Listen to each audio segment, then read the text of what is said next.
what you said about like Shell and BP and stuff being the drug dealers is quite appropriate, because we are all addicted to their stuff, which is why they try and blame the consumers. Yes, it's your fault, even though we're the ones getting you addicted, but it's your fault, not ours, even though we're giving you all of this stuff.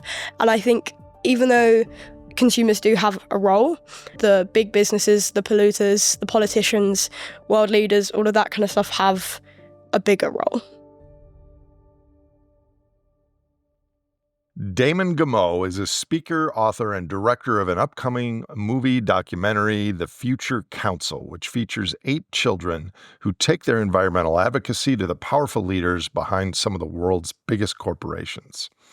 The Future Council, which I understand will be available to view in early 2025, also features an animated character named Groth, which is based on the concept of the superorganism from my paper and my work, and it was kind of surreal to see this come to life on screen. Throughout the movie, the kids learn about Groth and the challenges he creates as they try to address the climate crisis. Today's episode is a brief interview with the director Damon Gameau, followed by a conversation with 3 of the 8 children from this movie, Sky, Cece, and Yoquin, to discuss their experiences and reflections on what they learned. A brief bit about these 3 remarkable children. Sky is from North Wales. For the past few years, she's campaigned against the plastic rubbish on kids' comics and magazines. Also joining me from Scotland is Cece, who works with a team to comb beaches in her home city and rid them of plastic. Finally, Yoquin, who is from the Netherlands, speaks multiple languages and wants to use his skills to speak about the injustices of the world as a writer or a lawyer. These children, and all children of today, are going to have to face the brunt of our converging global crises, including but not limited to climate change.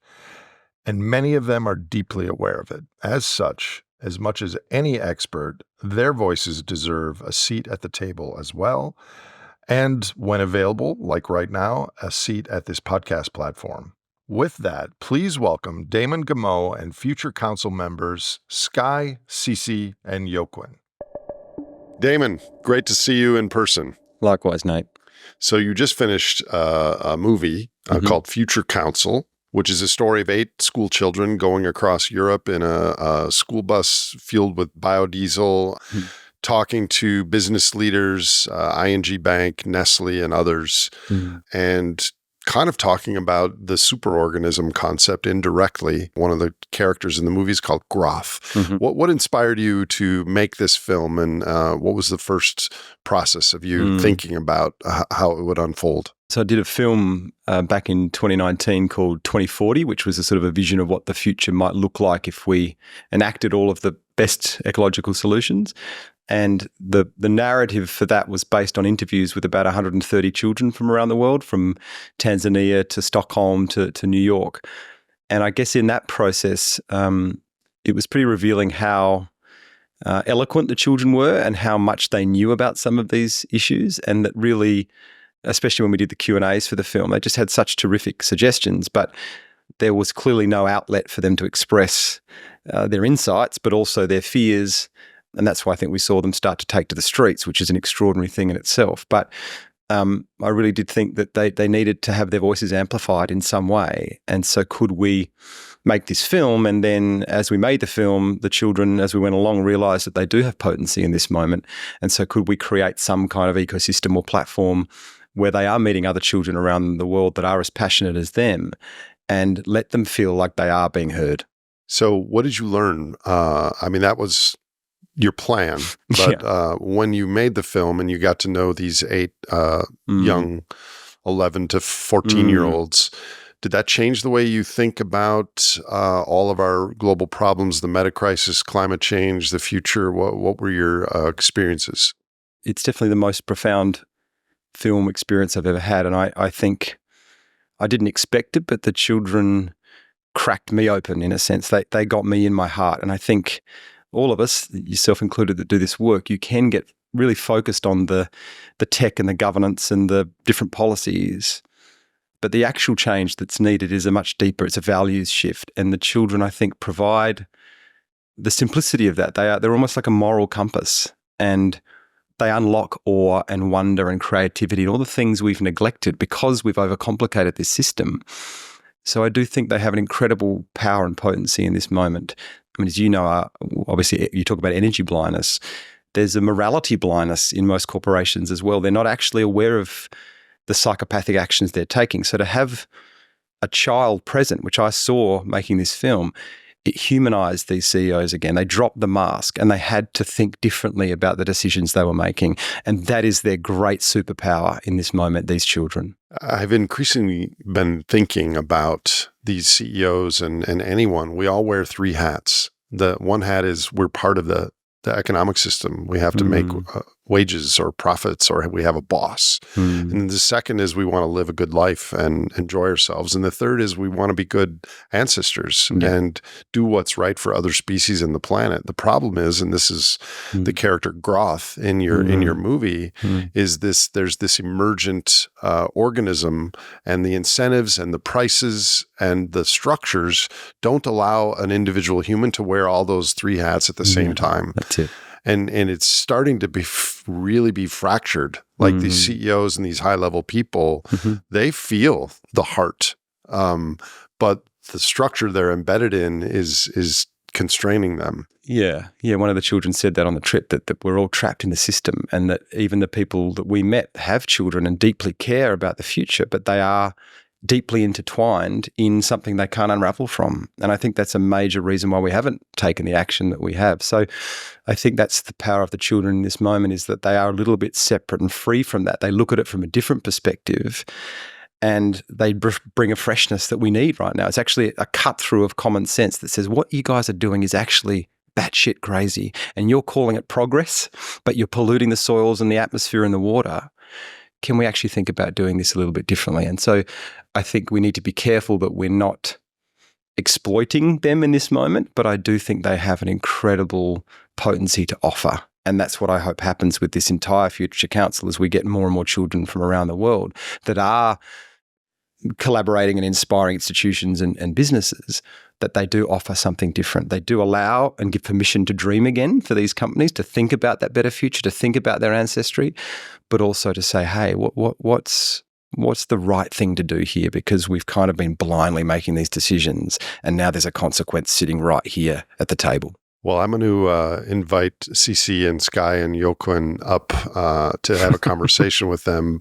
But thank you for putting this together. When can people view this movie, The Future Council? So we're doing sort of festivals around the world at the moment. And then next year, from 2025, it'll start releasing in different cinemas across Australia, Europe and America. But also need to acknowledge you, Nate, because the whole concept of Groth did come from your superorganism paper. And I think that the way we're going to get through this crisis is to each use our different skills. And so I thank your acumen, which inspired a story and a whole graphics team to build that. I think the more that we can collaborate on these type of things, we're going to get to the places we want to get to. Thanks for all your creative work, Damon. To be continued. Cheers, Nate.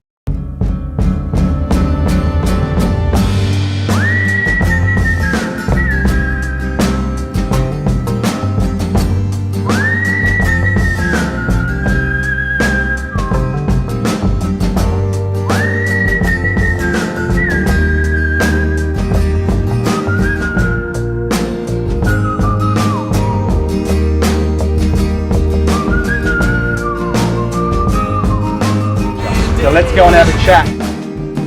Sisyphus peered into the mist, a stone's throw from the precipice paused.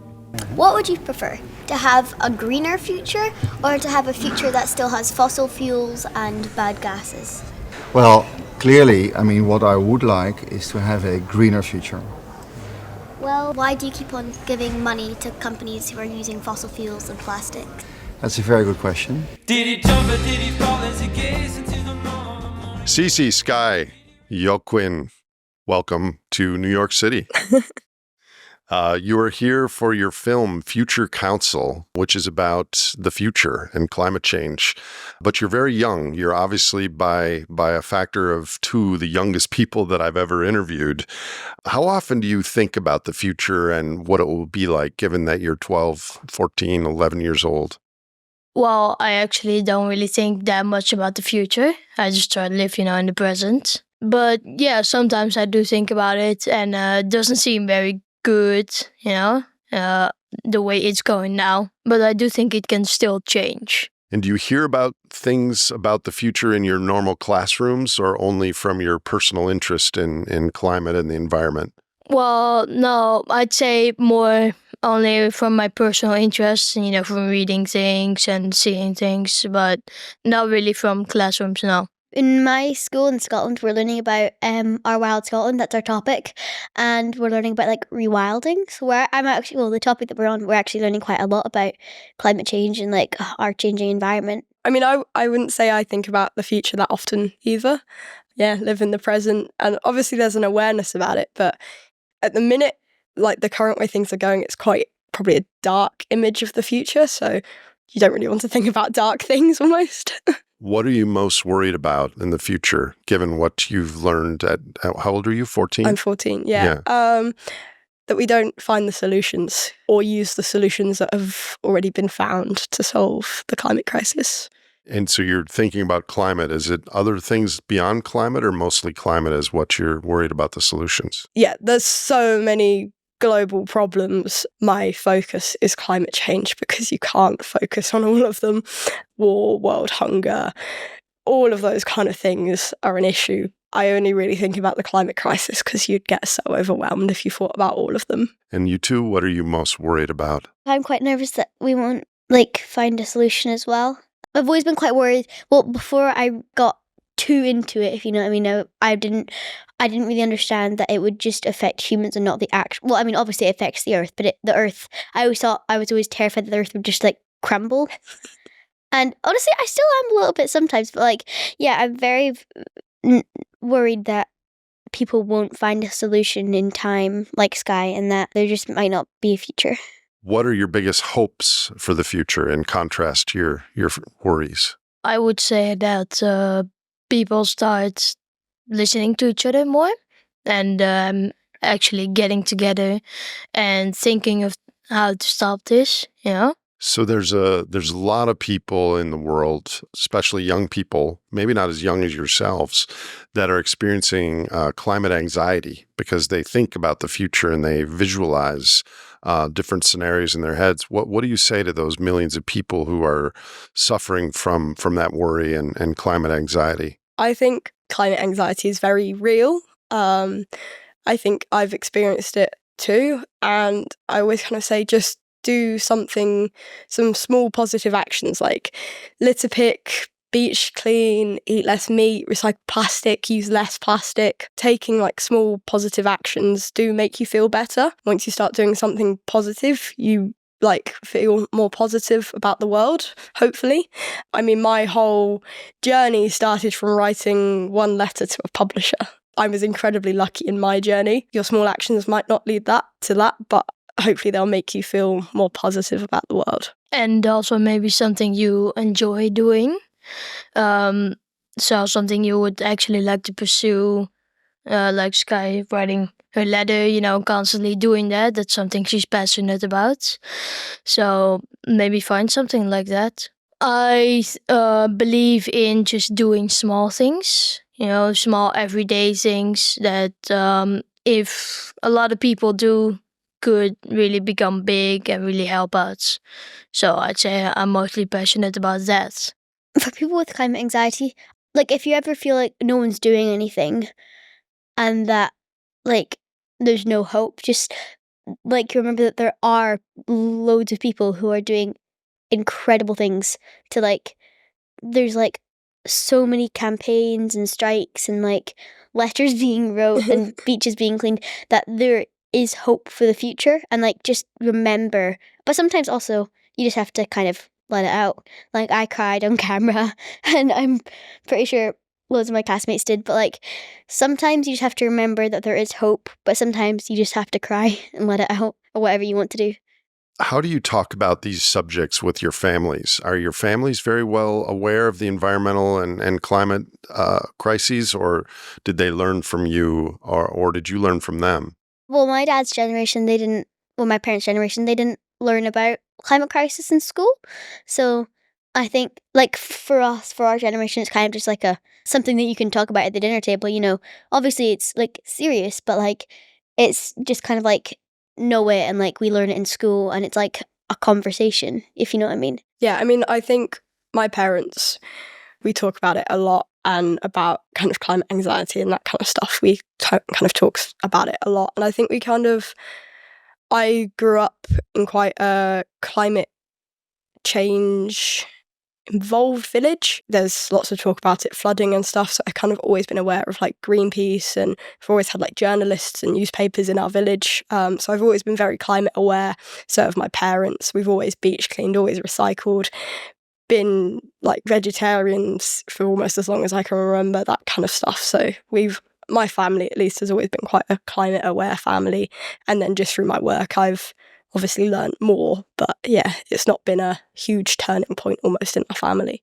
I think my family is pretty aware, but there's plenty of families that aren't really aware.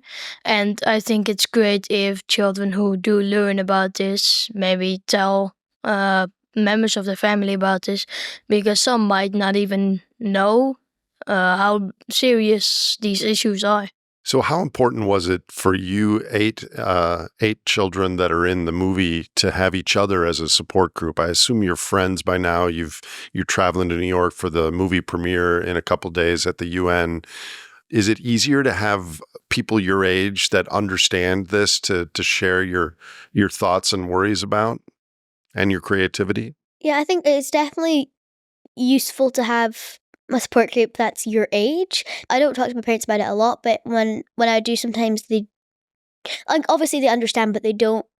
They'll be asking me, so what's this? And like, but with people like, Sky and Yoquin and everyone, like, you can just have, like, it's easier to talk about it because they know as much or more about it than you do, because it's harder to talk to a generation that didn't learn about it in school, because like we do, and it's nice to talk to someone your own age because they understand like Life. that life and that generation's like struggle with it. In the opening scene of the movie, you were all sitting in that forest and walking around, and then there was the like pixie dust coming out of your breath. Have you, as young people, had a deeply emotional experience in nature where you realized that, oh my gosh, we're all connected, and I'm human, but there's trees and plants and birds and everything else, and I'm part of the web of life? So I've grown up in nature. We live in the woods. So since I was 3 or 4, we've lived in the woods. So I've always been very connected to nature. We obviously, as I said, we live in the woods, but we're right by the beach, in the mountains. Always, I climb, I sail. So I've always been very connected to nature. So I wouldn't say, for me personally, I've had kind of like that one defining experience. It's kind of just been my life almost.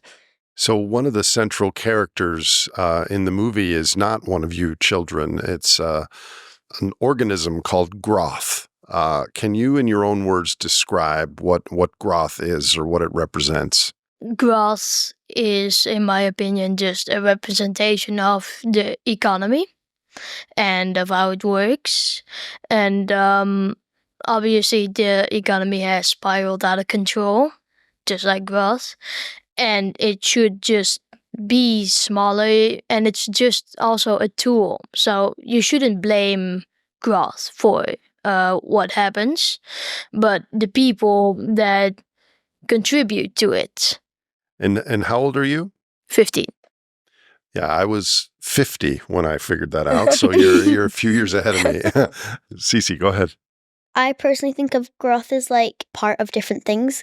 I think it's definitely a part of the like economy and humans and greed, because like, as you can see, it got so attached to trading a plant for like water, or like trading things and getting more money and like more stuff to profit from. So it just kind of kept on building and building and building. And I think it represents like greed and kind of like powerful humans, and represents our like addiction to fossil fuels and just like stuff in general. It started as kind of like this positive thing and then just completely spiraled out of control. So you knew about climate change when you started this film, but then this concept of Groth was part of the story. How did understanding Groth make a difference in how you wanted to interact with the future with your activism and your work?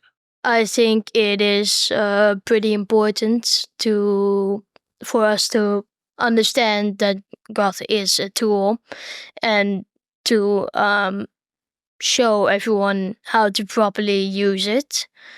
For example, it being more local and not being just like this one big entity, but multiple entities is what I would say, like local entities.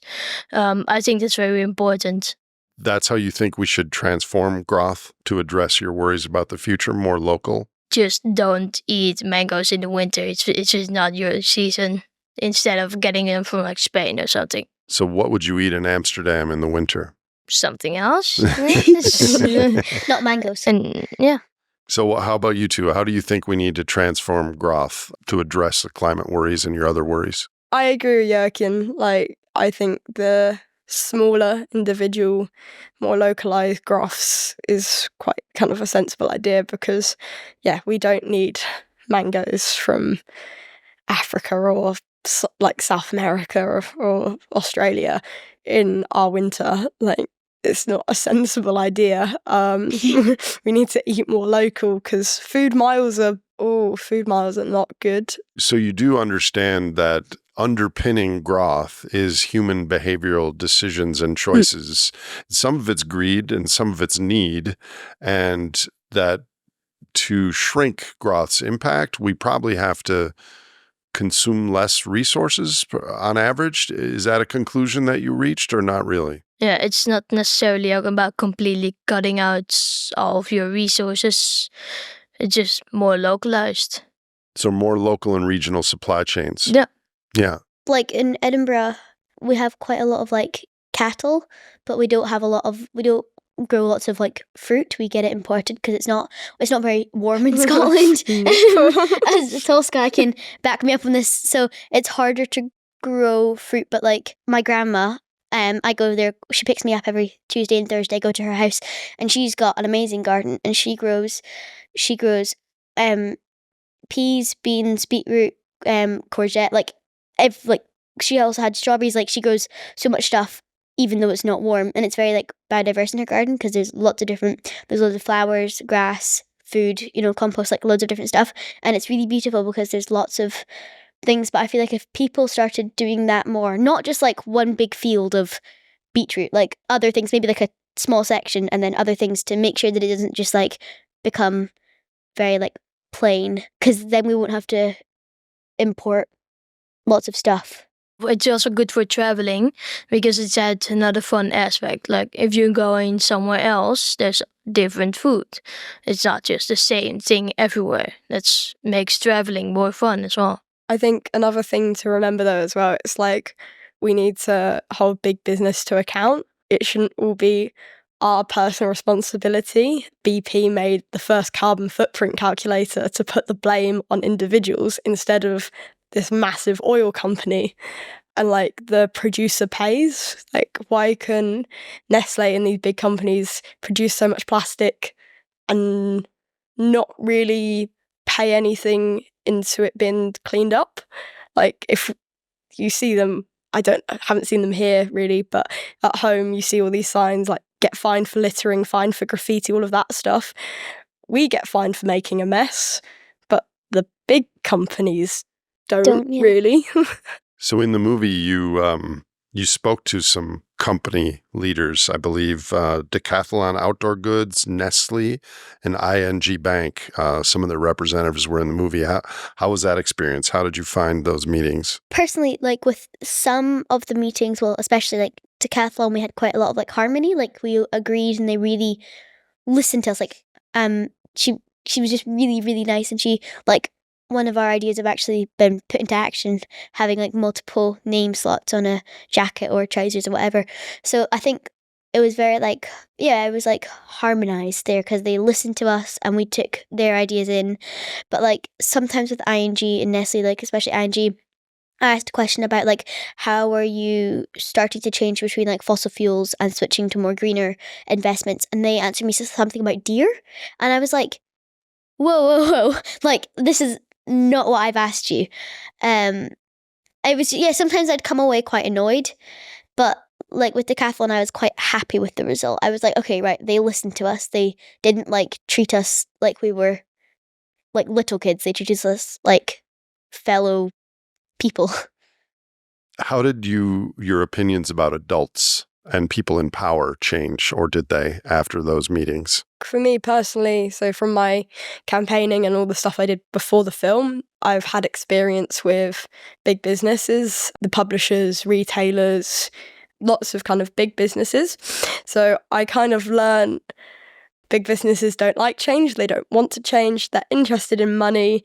It takes a long time for them to change. My campaign's been going on for 4 years now, and just recently we finally got some hopeful change. So I wouldn't say I kind of went into like Nestle and ING knowing that it wouldn't be like, yay, we'll magically stop investing in fossil fuels or we'll stop using plastic just like that. It's going to take time. So I've just met you today, and I really loved your film. So I don't assume that you know anything about my work, but one of the things I look at is the power that is in fossil carbon. And we use 1 barrel of oil contains around 4.5 years of our physical work. And we use 100 billion barrel of oil's worth of coal, oil, and natural gas in the world. So that's 500 billion human workers that are helping with machines and all the lights and the airplanes that brought you here. And so to make those more expensive, we would use less. But as young people who have your whole lives ahead of you, are you willing and interested and actually enthusiastic about paying higher prices for things that we would not import mangoes from South America and all those things?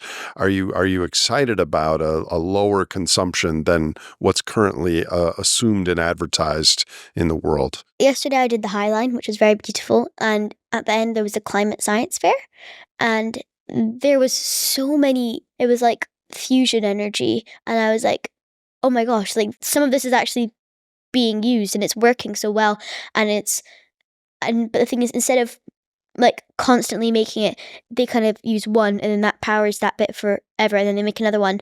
And sure, it's expensive, but so is everything, you know. But like, as long as you don't waste money on making things as green as possible and you using up like trillions of pounds, some of the stuff that's happening just now isn't the best, but it's pretty eco.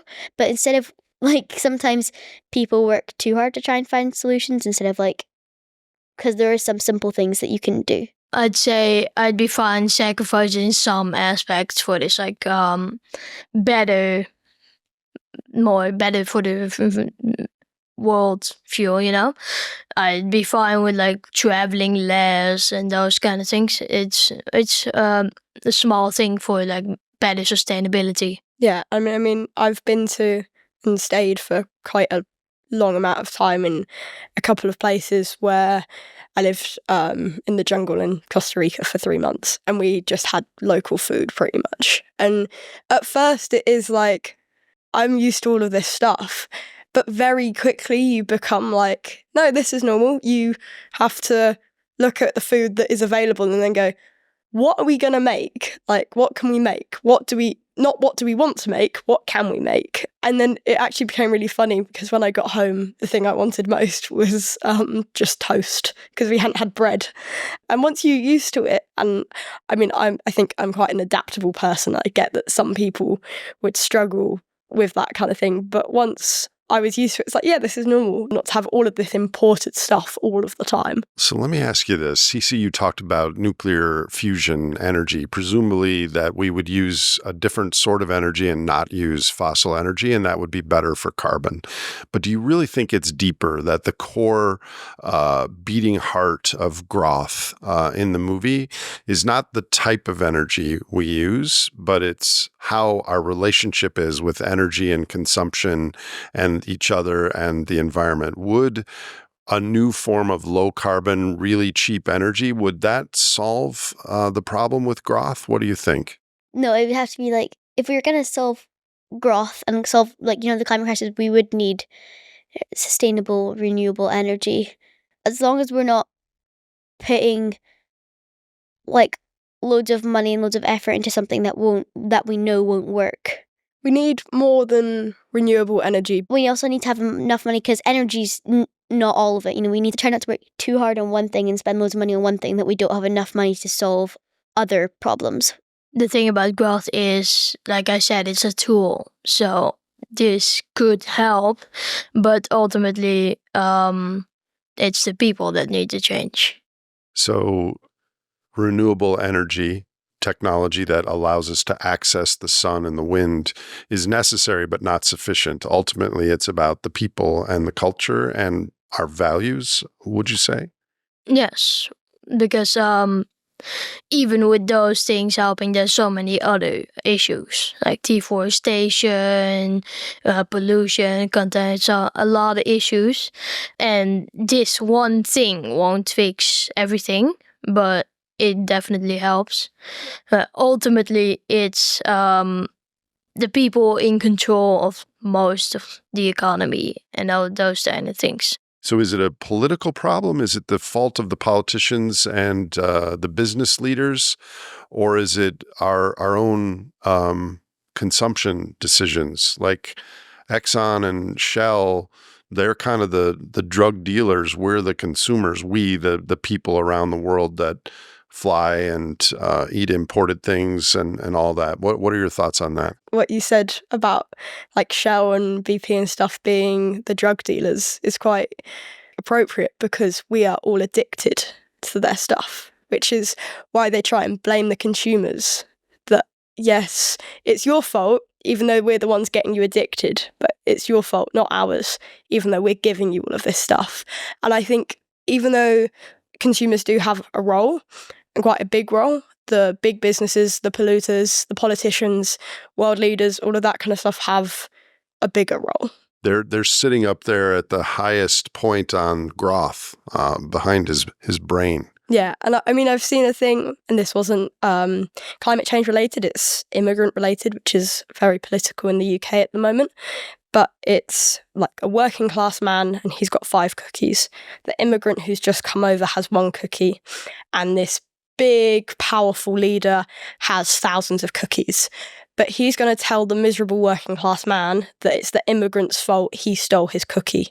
Not because I have thousands of cookies. It's the poor immigrant who's come looking for a better life, who's only got 1 cookie, but he stole your cookie. I didn't, he did. So it's that thing that we blame people and not, like, the big businesses need to be held accountable. Sometimes you just need to, like if you do something wrong, sometimes, like, the big businesses are so used to people sort of being, like, afraid of them, like, because they've got all this money and they're very powerful. And some people, like, they think people can just be, like, afraid of them, but actually sometimes you just need to own it. Like, yeah, I do use carbon and I do use plastic and I'm sorry, I will try to, like, sometimes you just need to, like, they don't want to, but, like, as I can't remember who said it in the movie, but sometimes they're just stuck, like, one person just can't say something like, yeah, I want more renewable energy when they're sourcing coal, because everyone has to agree. You're 11, you're 15, and you're 14.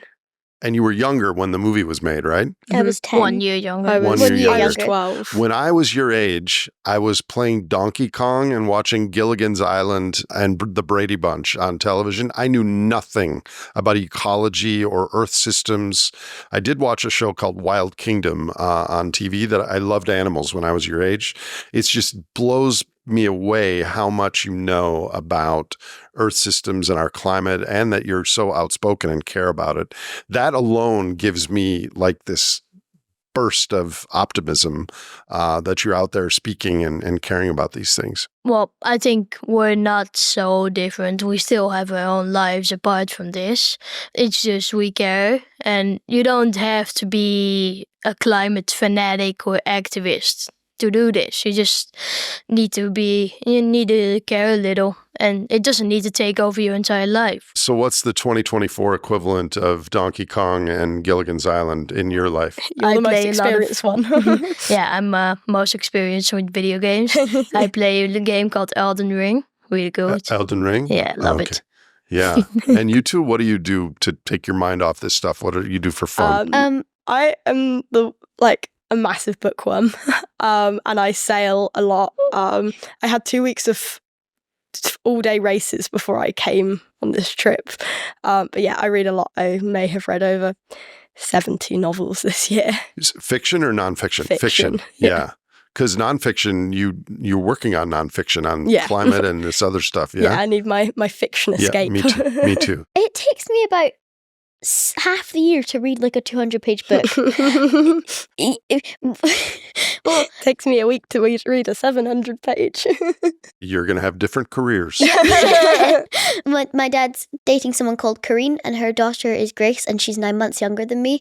And we just hang out together, and I really love her, and she's just very wonderful and like full of wisdom, and like I just play with her. Sometimes we might play like Mario Kart together, or we might just like snuggle up with a movie. But like they pretty much live with us, honestly. But like, and they come over like most weekends. But I play with her quite a lot, and I really, really enjoy it. But I also do like video games and stuff like that. Don't you just love 10-year-olds with wisdom?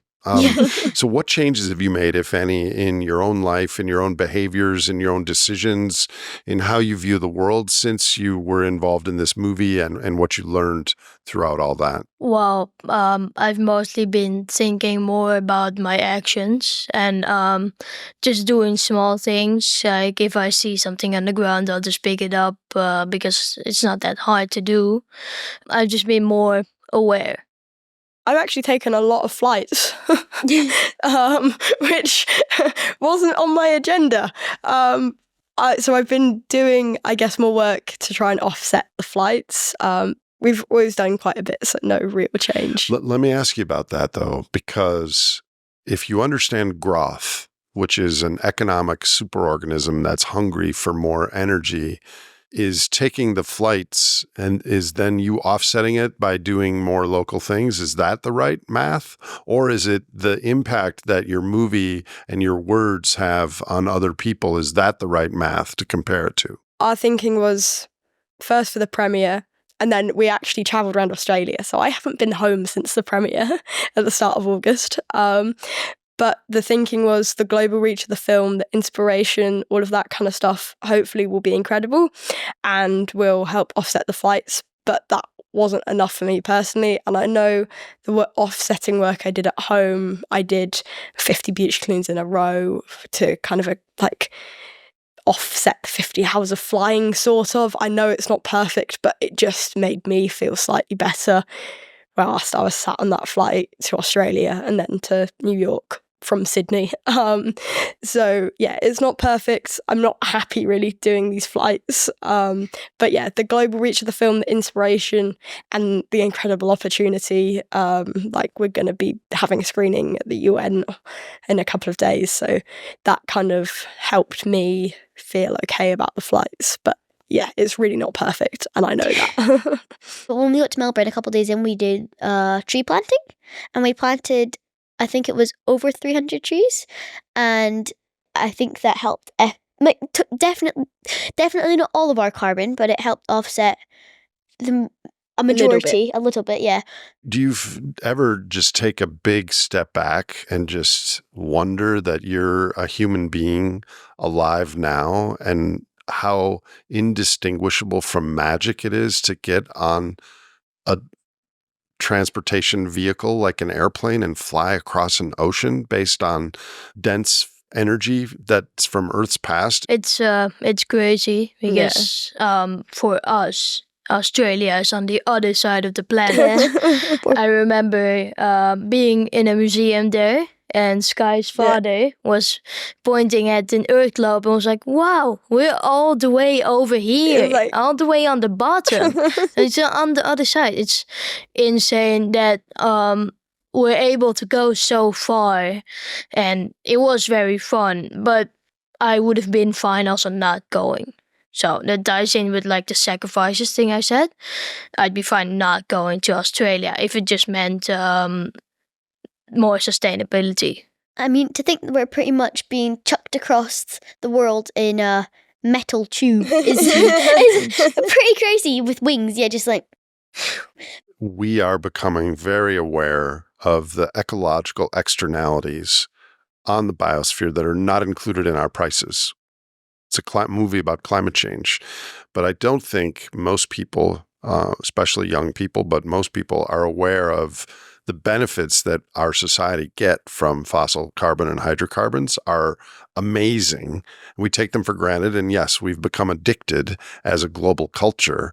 So there's two sides of the coin, right? There's the environmental impact, which we don't pay anything for.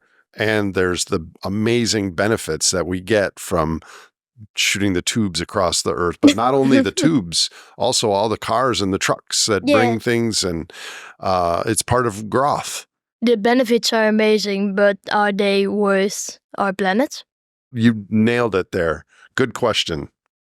I think it's going to be quite hard to get a world where there's no fossil fuels or no plastic because, yeah, as you said, we have gotten like addicted to it, and it's also like, I remember in Nestle, you can't just suddenly change everything to paper because there are things that'll sit on shelves for a while and then that paper might biodegrade because it's been there for a while, or it just might not keep the item as fresh as it could be. So it will be hard to find alternate solutions, but it's definitely not impossible, but it's going to take some sacrifices. Well, I mean, maybe that's what the three of you and people watching the film and other young people will start working towards. I mean, there's a lot of things that we can do with a certain type of petrochemical that comes from oil to make plastics. We might need 5 other substances to replace it, like bamboo or something else. But that may be what you do in future careers. So what are you three doing now outside of school? I know you're in junior high school, but what are you working on? What are your projects? Well, we're actually, all of us are getting around $10,000 from a donator.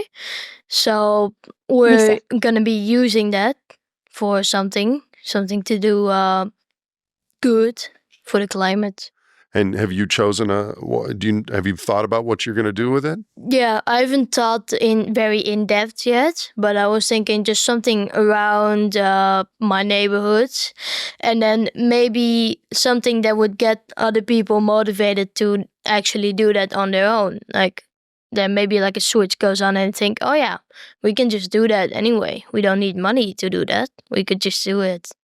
I know you said besides school, but honestly for me, it is school because I know that they do it differently in America, so we don't have middle school in high school in Scotland. So I'm in 6th grade, which is P7, which is the last year of elementary school. So next year I'm going into high school. So I'm very focused on school just now. I also do singing and I play the viola. So I have a lot of, I don't really have a special project just now. I mean, obviously still caring and like talking, but like I'm very focused on school right now. I would be pretty confident that you're going to think of something to do. And you? Yeah.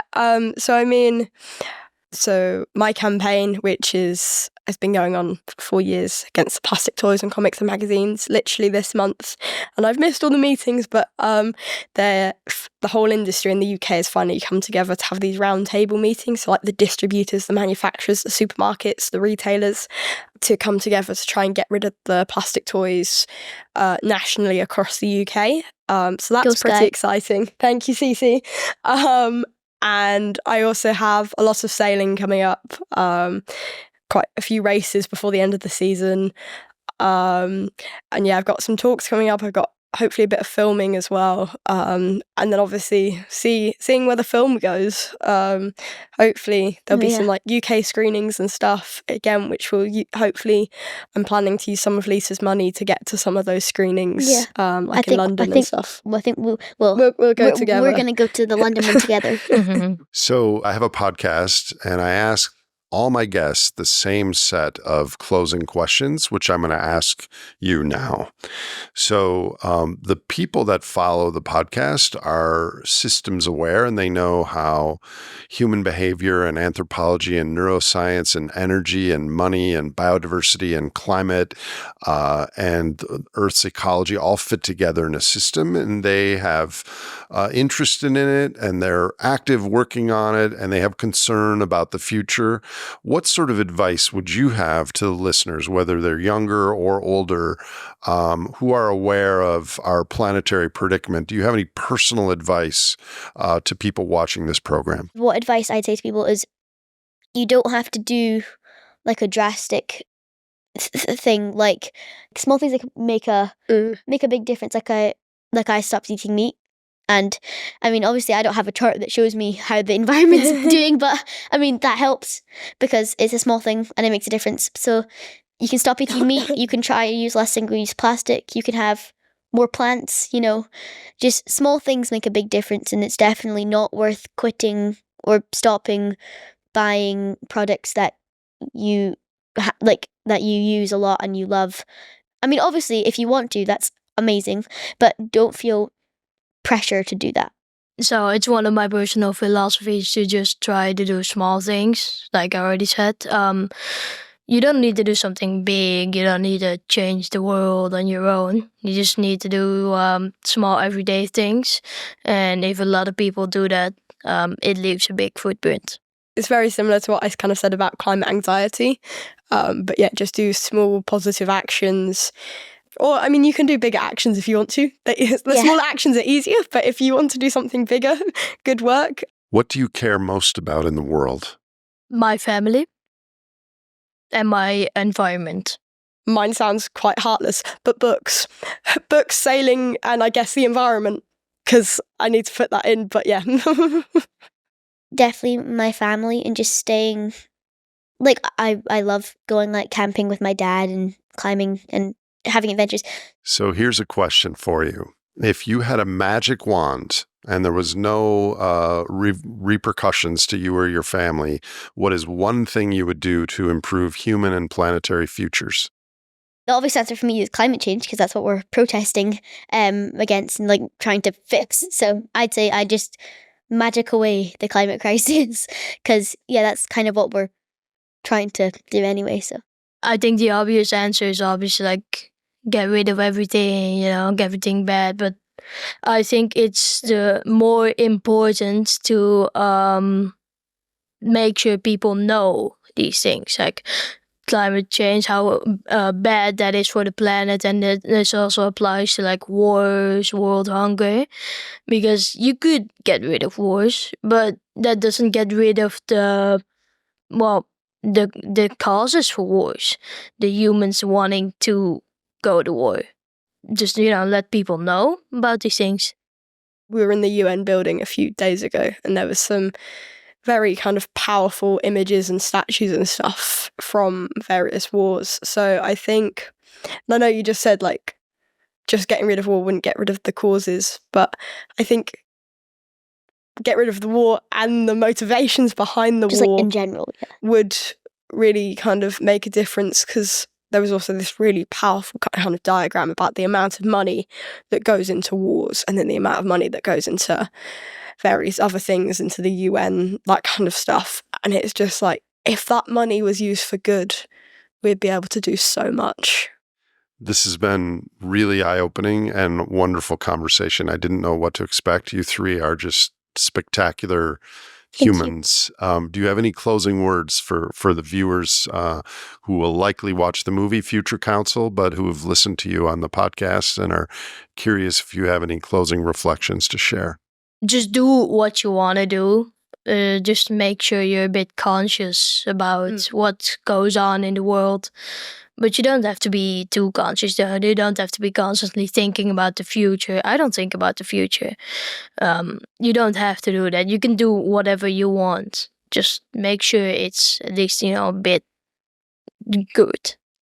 Be aware about it, but don't let it take over your life. Continue to live your life. If you feel anxious or anything like that, try and take action. But yeah, just live your life. Don't let it consume you, because I know some people who have been consumed by the climate crisis and they've managed to get out of it, but they were in some really dark times when they were consumed. Yeah, don't get consumed, because you can just, if you lose hope for things, then you lose something. You can lose hope for yourself, and it's just if we stop doing everything, doesn't mean that it's magically going to go away, if you know what I mean. So don't pressure yourself to do loads, otherwise you'll get swept up into it, and it's just, yeah. Because Groth is still out there. Yeah. Yeah. Yeah, it'll be there anyway, so Yeah, don't feel maybe like you're the person who's influence making it. climate crisis, because you're definitely not. Yeah. This has been great. If I'm still doing this podcast in 3 or 4 or 5 years, I'd love to have you back, because I'm so curious about what you'd be thinking and doing then. Thank you, Thank Cece, you. Sky, Joaquin. Thanks so much. Thank you. Thank you. Thank you for the interview. Yeah, thank you for the opportunity. Yeah. If you enjoyed or learned from this episode of The Great Simplification, please follow us on your favorite podcast platform. You can also visit thegreatsimplification.com for references and show notes from today's conversation.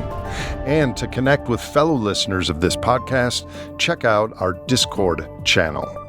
This show is hosted by me, Nate Hagens, edited by No Troublemakers Media, and produced by Misty Stinnett, Leslie Batlutz, Brady Hyen, and Lizzie Siriani.